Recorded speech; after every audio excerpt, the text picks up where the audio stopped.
After 10 minutes, rub your palms, let them get warm,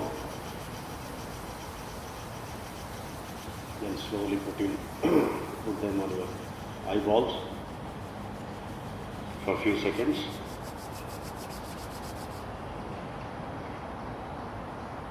Then slowly open your eyes.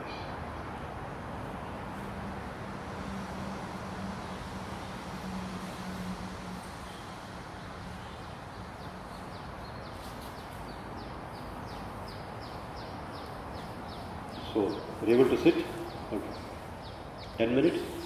Difficult, right? So, how do you feel? Do you feel relaxed? You feel relaxed.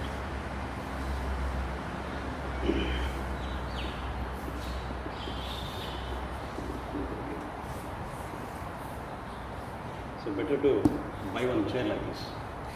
Otherwise, your legs do not support you. Entire focus will go to your legs. Okay. Why do you feel relaxed when you do meditation? Just you're sitting, you're not doing anything.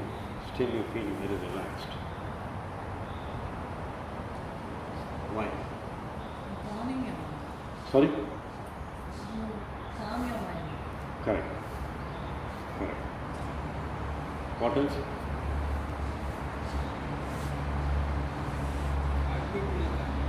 Yeah. So you know that, right?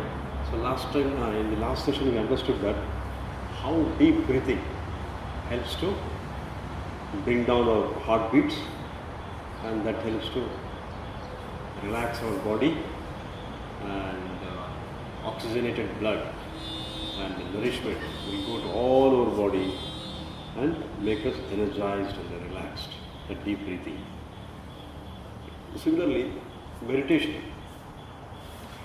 Okay, last time you told me that every minute our heart beats for 72 times. Every minute. In a normal human being. Okay, how much blood it pumps in a day? Heart pumps blood, right? How much it pumps in a day? Any idea? So average person has 6 liters of blood. So 72 times into 6 liters. That is in 1 minute. How much it is? Almost like 452 liters in 1 minute. Then imagine in the entire day, in 24 hours, it's almost like 70,000 liters. Your heart pumps every day. So when it started doing this?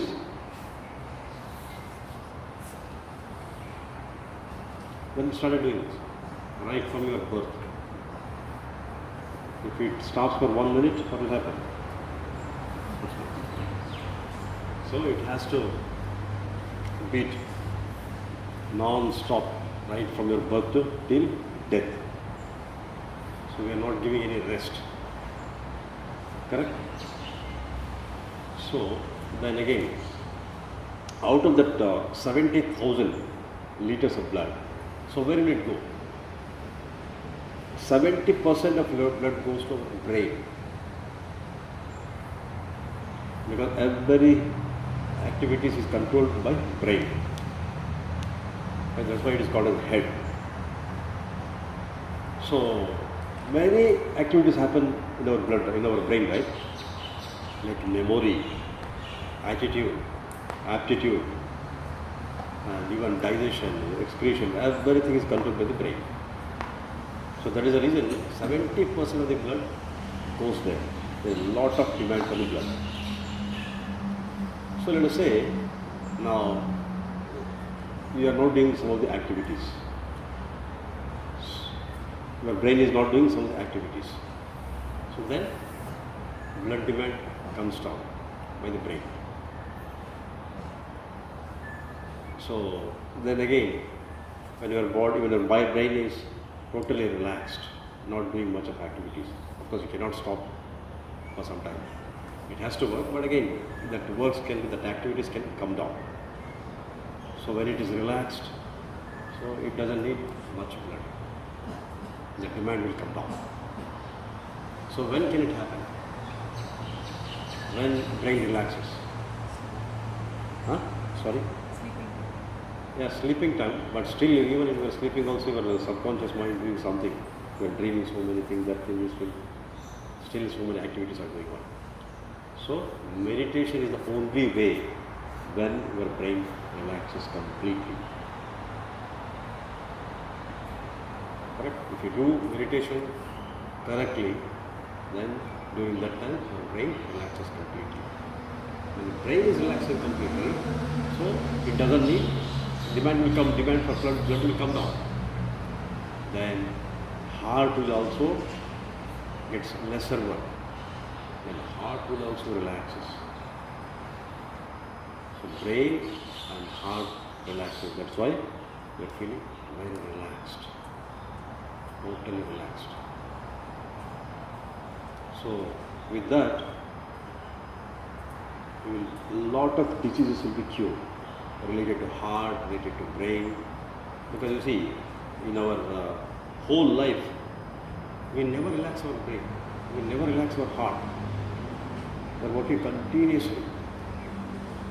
So whenever you give some rest to them, So many diseases will come down, okay, and will be cured unknowingly.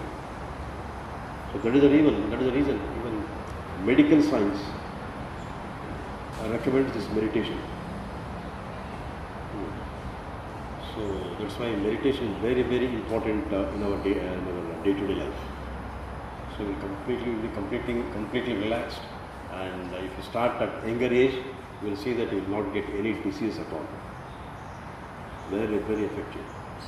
Only thing is you have to do meditation properly at the right time, at the right place. So slowly become very relaxed person. No tensions in body life. So no hesitate. You are not hesitated. Always relaxed, calm, cool, composed. So that is the power of meditation. Okay.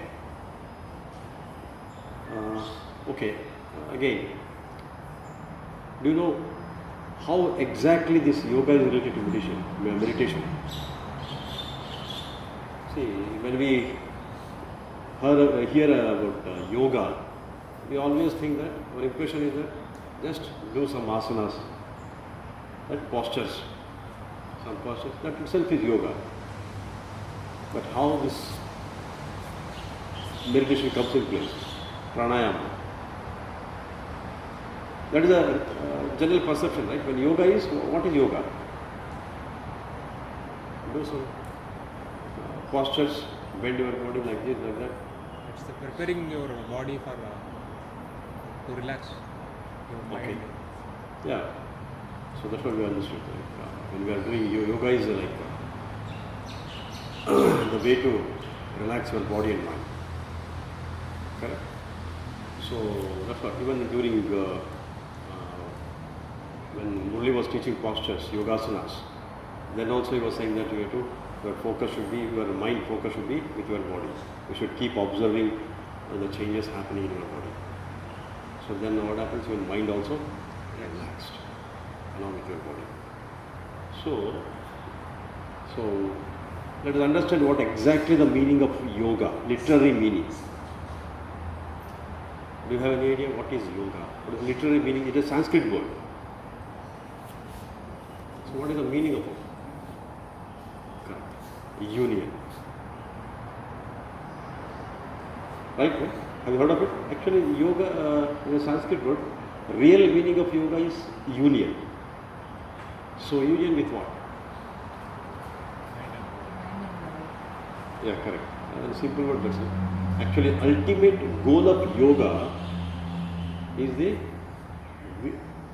what do you call it? We all, okay, I don't know which religion you belong to. Just I'll tell you how yoga evolved and what are the basic concepts of yoga. So it is more related to Hinduism. So I'm not, I'll talk about it. Only about that. I'm not going to talk anything bad about other religion.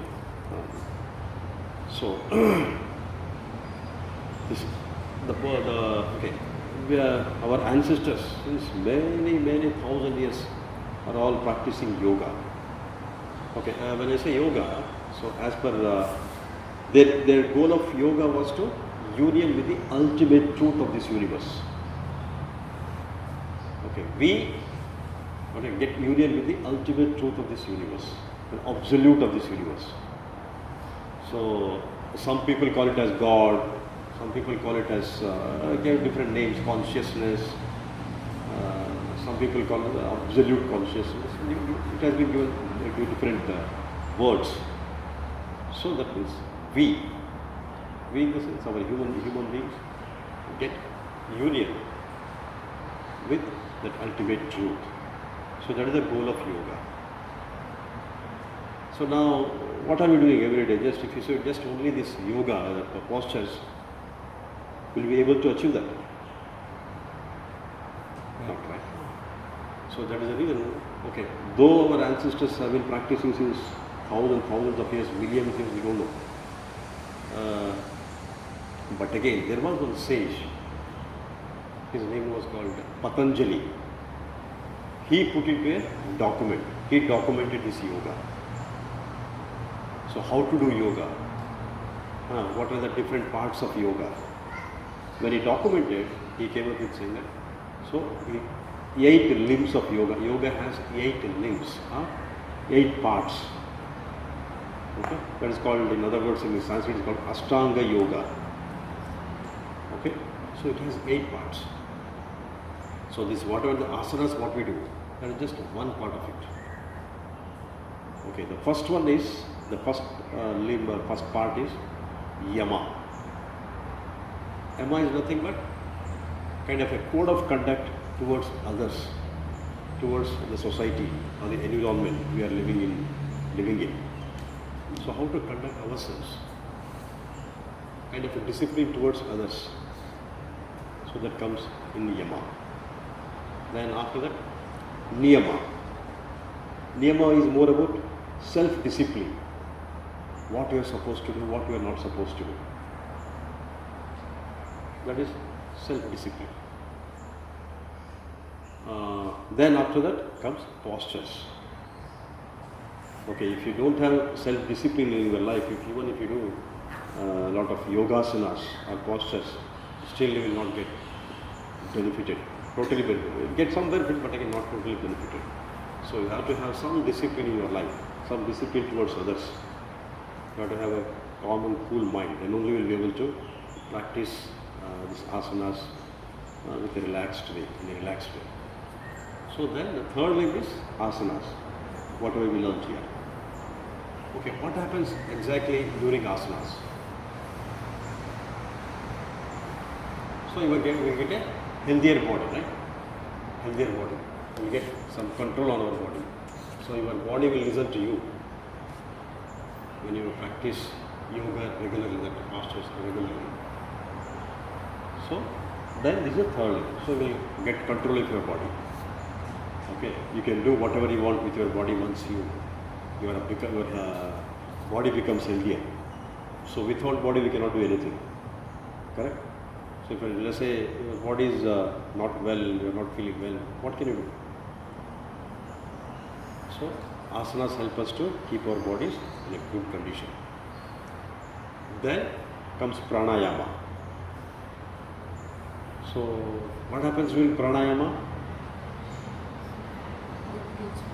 Sorry? Correct. Okay. Pranayama is nothing but just controlling our breath. But again, what happens inside with that regulating our breath? The prana within us, that vital force within us, which is responsible for us to keep alive, that will become energized. So if there are any blockages in our body to flow all along your body, so that kind of blockages will be removed. So the prana, that life force within, it will start flowing everywhere and it gets energized. So now, and your mind will get slowly the clarity of thinking. Mind will be in a very good, healthier condition. So with the pranayama, that's what happens. You'll be more relaxed person. So even if you have some inner diseases, slowly will get cured with pranayama. So now your body is in very good condition and your mind is also in very good condition now using this pranayama. Correct? And slowly you will start getting a clarity of thoughts and you try to understand what is good, what is bad, how you are supposed to live in this environment, in this world. So then next step comes pratyahara. These are all Sanskrit words. Okay, pratyahara means in English withdrawal of your senses. So slowly once you master pranayama, you will see that what is right for you, what is good for you. So you try to understand. So for example, let us say one movie comes in Singapore, a James Bond movie. For Indians, a Rajinikanth movie or Amitabh Bachchan movie. So some people become restless. Unless they go and watch that movie, they cannot live happily. Somehow they will have to go there and watch that movie. Then only, I did a great thing. That kind of feeling. So what is that? For some people, yes, they cannot see their wife or husbands for one day. Wow, they cannot be in peace. Every day they have to talk to their partner, life partner, see them. So what is that? And then just our sensual pleasure, right? Pleasures. So how really they help you to evolve as a human being. Watching a movie and eating food. Today I have to eat this food, otherwise no. My life doesn't have any meaning. If I eat a good food, yes, my day is done. No, just sensual pleasures. So slowly you will understand that they are really not helpful to you to evolve as a better human being. So that is called pratyahara. You reach that status. So withdrawal of your sensual pleasures. Slowly you will understand what is good, what is bad, and with clarity of thoughts. And then slowly your mind, body, and everything comes in your control. And then you can drive yourself to in whatever way you want to.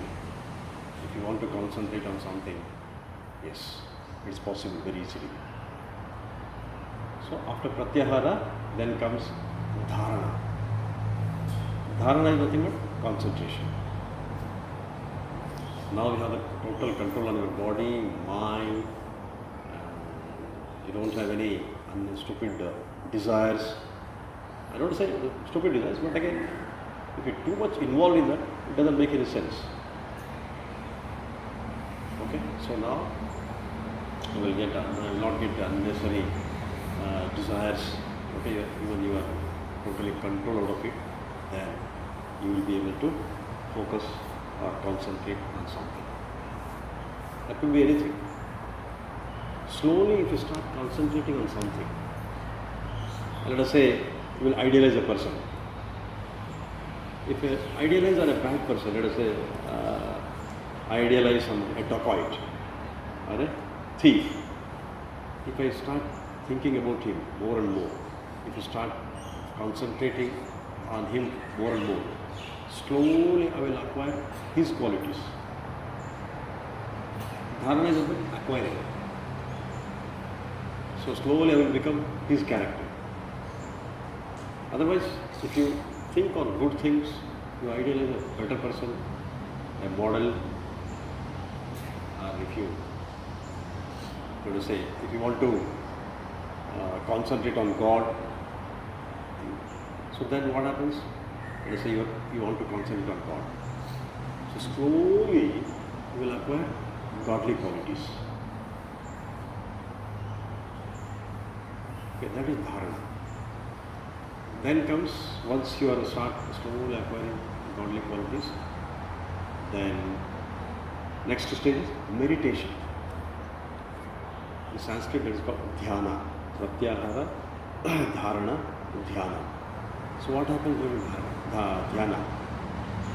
So you will be meditating. Let us say you are meditating on God. Slowly what happens? If you start meditating, you will also become one like Him. So that's why the people who really meditate, especially about the saints and yogis, people say he's like a God person. He's like a God. He has a lot of godly qualities. Slowly you will see your perception will become broader. Your thinking will become broader. Slowly you will develop love towards others, this entire world. Love and affection increases. Okay, and you will develop a lot of patience for others' mistakes. And towards whatever happens with you. Otherwise, we always tend to have a habit that if something goes wrong with me, I will blame other person. Especially it happens more with wives. For each and everything goes wrong in the family, wives make a scapegoat of their husbands. Because of you, this will happen. you're a good right person, so you would have been somewhere else by this time. So all difficulties are coming because of you. Even we also tend to do that, but again, it is more with ladies. But again, still difficulties will come. It is not that when you do yoga, difficulties will not come in your life. Difficulties will come, but the perception will change. You slowly understand that the situation you are in. And just you accept the situation. You accept the person as it is. But at the same time, you will try to improve yourself. You know that that person is like that. My husband is like that. My wife is like that. My colleague is like that. So then I will try to understand how to deal with him, how to maintain a cordial relationship with him. So this kind of thinkings will come. We will develop as a better human being. Patience. We will develop a lot of patience towards whatever is happening. Instead of finding fault in others, we'll try to improve ourselves. Because again, we cannot change any other person. Unless he wishes, we will not be able to do it. Of course, if it is your duty to change other person, you try your best. You have to try your best. Sometimes what happens, let us say he did something bad to me. I will correct him. How could he do it? I will take a revenge on him. We spend a lot of time, effort on that. Definitely will not be able to make changes, bring changes in you. It is not my duty also. So, that time what do you say? Okay. Oh. So it's all, you just will accept as it's, as it is. Of course, if you talk in broader terms, you see, in the entire universe run by laws of universe. Of course, they are all beyond our understanding, human understanding. So whatever happens, so it has a meaning. So just like that, it will not happen. If somebody comes and hurt me, so there is a meaning behind that. Everything happens as per the laws of universe. If that is the thing, just what I will do, yes, it has to happen. Just I will accept it as it is. Accept the situation as it is. Accept the person as it is. Instead of correcting him, I will try to correct myself. So that kind of things will start slowly developing, and you will start forgiving other people, and also will become more dutiful. Not beautiful, dutiful. So, for example, you have a son or a family, or a husband, mother. So, you will understand that yes, let me do my duties in the best way possible, and slowly will become selfless. So, you will not do anything that will harm others and benefit only you. Slowly you will think, so my difficulty is this difficulty is my difficulty. You will start seeing you in others. So actually these are all the godly qualities. Slowly you will become like him. Correct. So then this is meditation. Then after that comes the last stage, the eighth one, is samadhi. Samadhi is, now during meditation what happens? Okay, God, let us say God, that ultimate truth is there. So you are also like him, but still different entities during meditation. Still separated. During samadhi, just you will become one with him. Just you will become one with him. You will become one with him. That is the ultimate goal of each human being. That's what Hinduism says. So then you will get liberated from this, all these laws of nature. You are beyond laws of nature. You can do whatever you want to. That is you reach a different level also. So that is the goal. You have to transcend beyond ourselves, beyond this nature. We should not bind by this laws of nature. So that is the real goal of yoga. Okay? So fine. Okay, now the soul. You can see the example of Murli. You see, always calm, cool, composed, smiling. He will never tell his difficulties to other person. Ah. So always try to think of others' well-being, try to help others as much as possible. I think by this time might have thought taught yoga at least for 1,000 persons. At home in India, many people, and, even in Singapore also, many hundreds of people got benefited out of it. But what is his expectation? What in turn what he gets? What he gets? Nothing. Even he expects a small appreciation from you. He doesn't expect even appreciation from you. Whether you appreciate or not, he doesn't mind. He thinks, I am fortunate enough to help others. But again, his intention is to help the yoga aspirants. So if you are really not practicing at home or in your life, whatever he taught, definitely you will mind for that. His expectation is that yes, you should practice yoga regularly and get benefit out of that. So that's it. That is again your well-being. So these are all godly qualities. So slowly will become like that. Will always be relaxed. So what else you want in life? Correct? Even if you have millions of money, billions of money, still you are not in peace, not in harmony. What is the use? So yoga gives you all these things, peace, harmony, everything. So without investing anything, just you have to spend some time on it. So that is the power of yoga. Am I right, sir? So, okay. You see, for example, yogis, when they do yoga, especially even they also, okay, in a day, yogi means saints. In one full day, they will practice all these 8 limbs of yoga. There are many saints, they can attain samadhi and come back.